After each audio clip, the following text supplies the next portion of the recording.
Assalamualaikum warahmatullahi wabarakatuh. Perkenalkan saya Nurlalawati, mahasiswa PGMI Universitas Islam Negeri Sultan Maulana Hasanuddin Banten.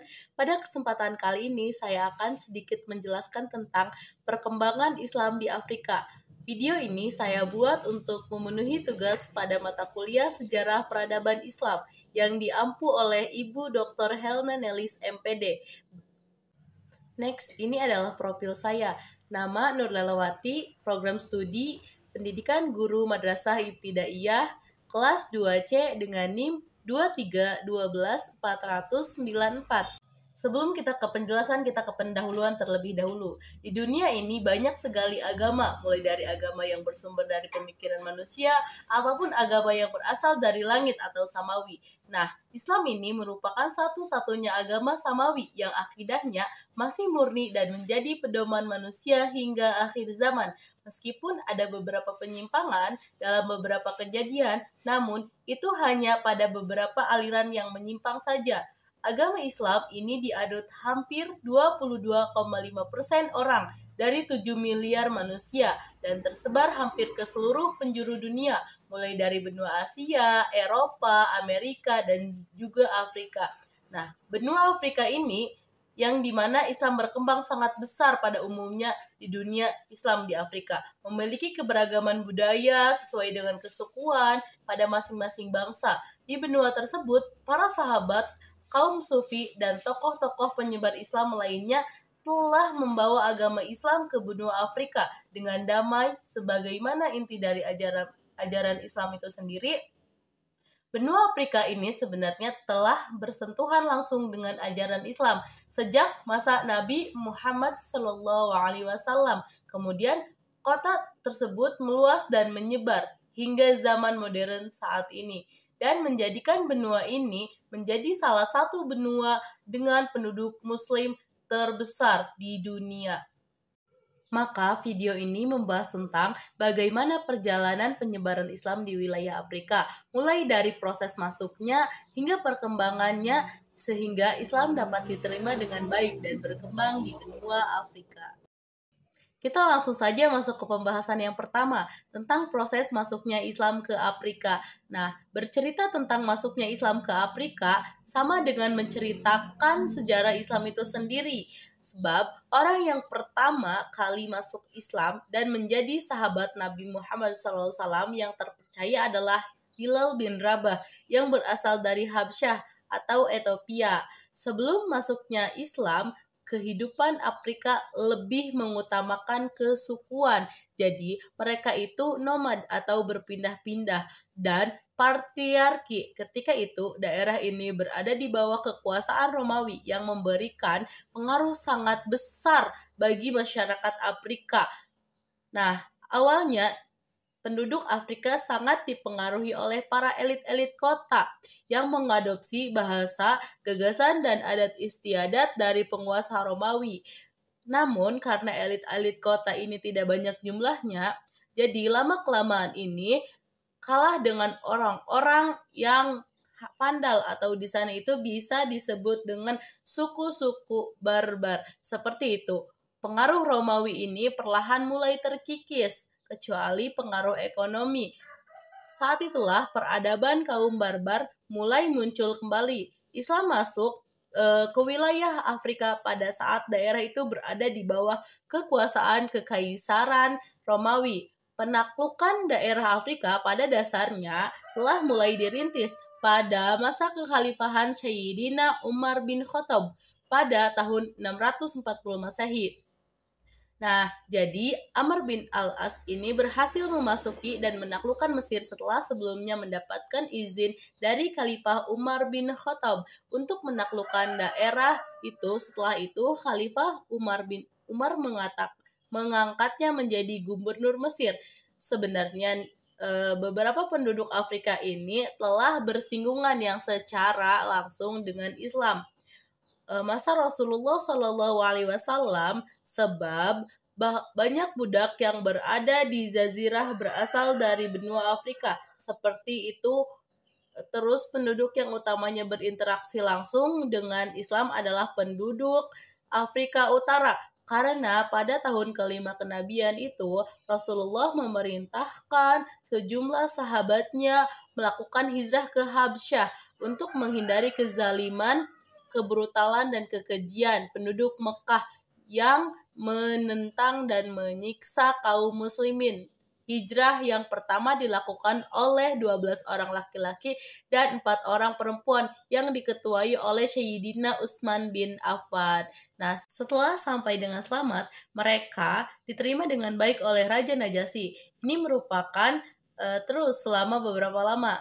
Nabi kembali menyuruh sahabatnya untuk hijrah ke Habsyah lagi karena kaum kafir Quraisy ini semakin menjadi-jadi dalam menyiksa kaum muslimin. Nah, terus hijrah kedua ini dilakukan dengan skala yang lebih besar, yaitu sebanyak 112 orang yang terdiri dari 93 laki-laki dan 19 orang perempuan. Dengan demikian, secara tidak langsung, penduduk Afrika, terutama penduduk berinteraksi dengan Islam sejak awal Islam tersebut.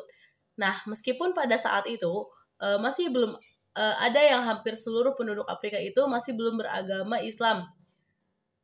Setelah periode Khalifah Umar bin Khattab, penyebaran dilanjutkan oleh Khalifah Utsman bin Affan. Nah, pada masa Khalifah Utsman bin Affan, ini penaklukan Islam di wilayah Afrika sudah meluas sampai Barqad dan Tripoli. Penaklukan ini bertujuan untuk mengamankan daerah yang berhasil ditaklukkan Khalifah sebelumnya, yaitu Mesir, namun penaklukan ini tidak berlangsung lama. Sebab Romawi kembali dapat menguasai daratan tersebut baru pada masa Daulah Umayyah daerah itu bisa direbut kembali di bawah kepemimpinan dengan kepiawaiannya. Dia mampu mengawal pasukan Umayyah dan berhasil memukul mundur Romawi dan kaum barbar yang sebelumnya bisa mengambil alih kedaulatan Islam di sekitar Mesir. Namun setelah masa Umayyah dan beberapa periode kedudukan Islam di Afrika mengalami pasang surut dalam pengadapan Romawi maupun pemberontakan kaum barbar di benua Afrika. Nah, kita masuk ke pembahasan yang kedua tentang perkembangan Islam di Afrika. Oke, kita mulai dari negara Mesir. Negara ini mencakup semenanjung Sinai dan sebagian besar wilayahnya itu terletak di Afrika Utara. Mayoritas penduduk negara Mesir ini menganut agama Islam sebesar 90% dan sisanya menganut agama Kristen Koptik dan Katolik 10%. Sejak zaman Rasulullah sebenarnya negeri Mesir ini telah menjalin hubungan baik dengan salah satu bangsawan Afrika, yaitu Gubernur Muqawqis di Mesir. Hubungan baik itu berlanjut saat Umar bin Khattab menjabat sebagai khalifah pada masa Umar bin Khattab. Mesir dapat dikuasai umat Islam dan setelah itu diadakan perjanjian antara Amr bin As dan Muqawqis bahwa Mesir menjadi daerah taklukan Islam. Seperti itu. Dalam perkembangan selanjutnya, Mesir menjadi daerah Islam dan penduduk Afrika banyak yang memeluk agama Islam. Di negeri ini adalah mayoritas dengan jumlah penduduk sebanyak 58.630.000 orang menjadikan negara ini negara populasi muslim terbesar ketiga di dunia. Mesir adalah negara yang besar biasanya bagi kemajuan Islam, terutama di bidang pengetahuan, pendidikan, dan kebudayaan. Hal ini ditandai dengan didirikannya berbagai perguruan tinggi, adanya bangunan-bangunan dengan nilai seni yang tinggi, serta terdapat masjid-masjid yang megah dan indah. Jadi, Republik Demokratik Rakyat Aljazair ini merupakan sebuah negara di pesisir Laut Tengah Afrika Utara. Sejak dulu kaum barbar telah mendiami wilayah ini sehingga muncul sejumlah peradaban. Romawi itu telah menguasai wilayah ini pada tahun 1406 sebelum Masehi. Kemudian secara berturut-turut dikuasai oleh orang-orang Jerman dan Bizantium. Islam masuk ke Aljazair bersamaan dengan masuknya Islam ke Tunisia. Pada abad ke-5 Hijriah atau 11 Masehi, kabilah-kabilah Bani Hilal yang berbahasa Arab telah hijrah di sana. Dalam sejarahnya, secara berturut-turut, kerajaan Islam tersebut berkuasa di Aljazair, mulai dari dinasti Umayyah, Abbasiyah, Khawarizm, Murabitun, dan Wahidun. Nah, setelah itu Aljazair berada di bawah kekuasaan Turki Utsmani sejak 1516 Masehi dan berlangsung hingga tahun 1830 Masehi ketika orang-orang Prancis berhasil menjajah wilayah ini. Nah, sejak Aljazair itu dijajah oleh Prancis sekitar tahun 1839 sampai 1847 Masehi, timbul gerakan perlawanan mengusir penjajah Prancis yang dipimpin oleh tokoh pejuang yaitu Amir Abdul Qadir. Nah, perjuangan tersebut membuahkan hasil ekonomi eksklusif dengan dicapainya kemerdekaan raja-rajanya pada tahun 1966 Masehi setelah 130 tahun dijajah Prancis. Nah, sebagai besar negara mayoritas beragam Islam. Selanjutnya kita ke Sudan. Sudan ini merupakan negara terbesar di Afrika yang terletak di timur Laut Afrika sebelah selatan Mesir. Sejak masuk Islam ke Sudan dimulai saat Amr bin As berhasil menaklukkan Mesir. Dia mengirimkan Abdullah bin Sa'ad bin Abi Sarah ke negeri yang berada di putaran selatan ini pada tahun 31 Hijriah.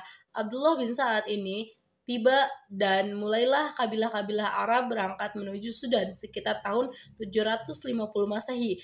Lalu sebanyak 1.000 orang Bani Umayyah melarikan diri ke Sudan saat terjadinya penyerangan Bani Abbasiyah terhadap penguasa Bani Umayyah pada abad kedua Hijriah atau 8 Masehi. Umat Islam berhasil menguasai kerajaan-kerajaan Nasrani di Sudan seperti Kesultanan Az-Zahroto atau Kerajaan Huang antara tahun 1505 sampai 1821 Masehi. Tingkat kesultanan ini merupakan kerajaan Islam terbesar yang pernah berdiri di Sudan. Perkembangan Islam di Sudan dapat diperhatikan semenjak negara ini mengumumkan kemerdekaannya pada tahun 1376 Hijriah sampai 1956 Hijriah di bawah pimpinan Ismail alaihissalam. Yang ketiga, negara Mauritania. Mauritania ini adalah negara yang terletak di sebelah barat Afrika. Sejarah masuknya Islam ke Mauritania terdapat beberapa sumber yang menyebutkan bahwa Islam masuk ke negeri ini itu dibawa oleh Panglima Uqbah bin Nafi setelah berhasil menaklukkan Maluku dan memasuki Sahara, serta negeri-negeri Tigor dan Ghana dan tentara Islam ini sampai di perbatasan Mauritania pada tahun 679 Masehi untuk menyebarkan agama Islam di sana. Kemudian, usaha penyebaran Islam dilanjutkan oleh Musa bin Nusair pada tahun 78 Masehi. Seperti itu, sebelum Islam datang melalui Mauritania, telah memiliki peradaban-peradaban yang dipengaruhi oleh barat laut Afrika. Lalu Islam berkembang di Mauritania dapat ditelusuri dari pemerintahan yang bercorak kerajaan Islamnya sendiri. Itu berarti negeri kaum muslimin. Nah, Somalia. Somalia ini terletak di ujung Afrika, berada di perairan Samudra Hindia dan Afrika Timur, dengan 99% penduduknya memeluk agama Islam.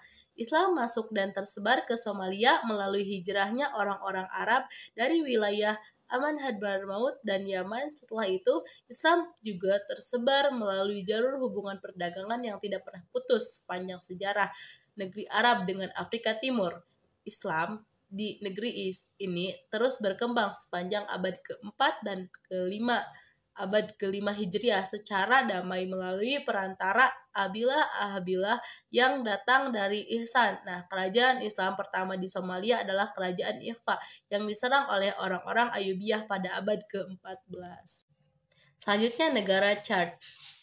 Negara Chad terletak di sub-Sahara luas dan Afrika Barat, serta termasuk salah satu negara Afrika yang mayoritas penduduknya itu beragama Islam. Presentasi jumlah umat Islam di Chad mencapai 85% dari total penduduknya, sedangkan keobatannya berjumlah 10% dan umat Kristen berjumlah 5%. Nah, umat Muslim di Chad kebanyakan itu berasal dari Arab Maroko dan Zadiah, negara Republik Afrika Selatan.